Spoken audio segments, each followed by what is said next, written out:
Začalo to tím, že jsem myslel o životě, který nemá konec. Žil jsem v temnotě a já byl součástí jak neprostatelný lovec. Pak přišel někdo, kdo mi dal naděje a lepší cíl. Vzal jsem mi do ruku a pokračovat dál z plných sil. Po dlouhé době jsem začal věřit a potkal jsem lidi, kteří mi dokázali podpořit. Získali jsme převahu a mohli jsme dál soupeřit.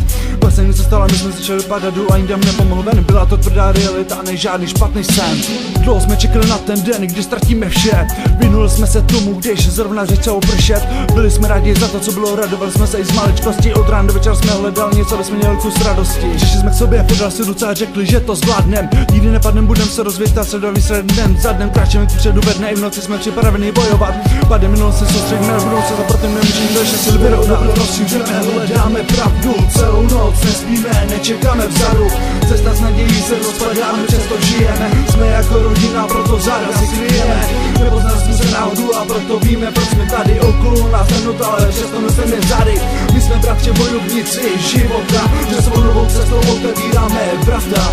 Dokonalujeme se sportem, živíme se adrenalinem. V želech nám koluje energie, kterou nevyčerpáme ani strachem. Okolo nás jen chaos, někdo se schodit a naopak sám spadne. My akorát dáváme našemu životu neděj, která jednou za nás povstane. Dole jsme pokrytí nápad, kterým se držíme a pevný základ. Celý život nám platí jedno pravidlo, nikdy se nevzat. Každý nás chtěl potopit, za každým rom jsme čekali les. To musí se ale zapamatovat, že nám nikdy nesebere čest. Neměli jsme vždy štěstí a podu cítil jsme i bolest. Strachu, nenávistí, smůle, pádu, zradě, pomluvám, jsme dali pěst. Jsme připraveni všechno zvládnout, nikdo to bere jako závod. Není to žádná hra, může hledat, kde chceš, ale na to není návod. My jsme ti, co se život do spolu, máme jeden nevyhnutý cíl. Před náma každý nepřítel se ze skály dolů zřítil. My už jen stojíme nahoře a pomalu jdeme dál.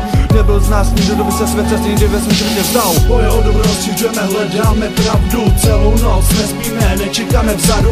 Cesta s nadějí se rozpadáme, přesto žijeme. Jsme jako rodina, proto záda si kryjeme. Nepoznali jsme se náhodu a proto víme, proč jsme tady. Okolo nás temnota, ale přesto nestrmě zády. My jsme bratři bojovníci života, přes svou novou cestou otevíráme vrata.